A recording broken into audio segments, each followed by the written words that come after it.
நானும் மனுஷன் தானே.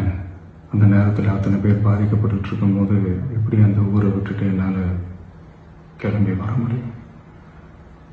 நான் திரும்ப அங்கே போகணும்னு இருந்துச்சுன்னா அது ஒரு காரணம் காட்டி அங்கே வேறு சில பதட்டமான சுச்சுவேஷன்ஸ், வேறு சில அசம்பாவிதங்கள் அந்த மாதிரி எதுவும் நடந்துடக்கூடாதுன்றதுக்காக தான் நான் அவாய்ட் பண்ணேன்.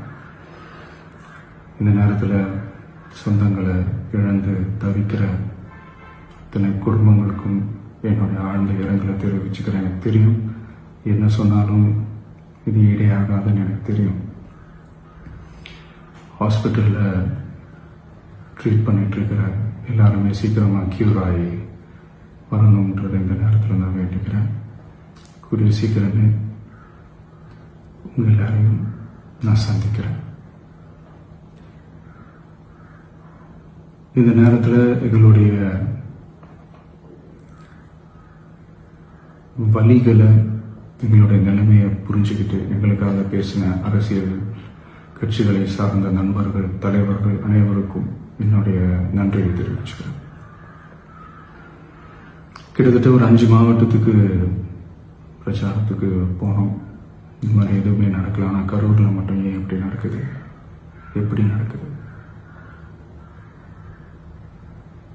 மக்களுக்கு எல்லா உண்மையும் தெரியும்.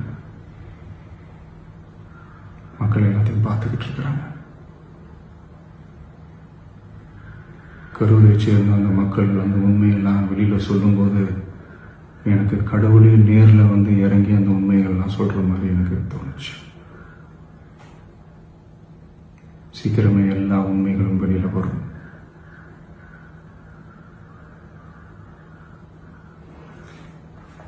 எங்களுக்கு தரப்பட்ட இடத்துல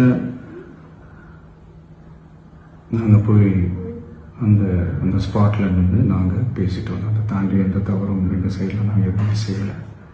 பட் இருந்தாலும் எங்கள் கட்சியை சேர்ந்த நிர்வாகிகள், தோழர்கள் மேலே எஃப்ஐஆர், அது மட்டும் இல்லை சோஷியல் மீடியாவை சேர்ந்த நண்பர்கள், தோழர்கள் அவங்க மேலே எஃப்ஐஆர்லாம் போட்டு இப்போ பிடிச்சிக்கிட்டு இருக்கிறாங்க.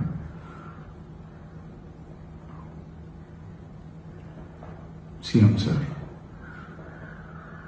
உங்களுக்கு ஏதாவது இந்த பழி வாங்கணும் அப்படின்ற எண்ணம் ஏதாவது இருந்துச்சுன்னா என்ன வேணாலும் பண்ணுங்க. அவங்க மேலே கை வைக்காதீங்க. நான் ஒன்று வீட்டில் இருப்பேன், இல்லை நான் ஆஃபீஸில் இருப்பேன். என்ன வேணாலும் செய்யுங்க.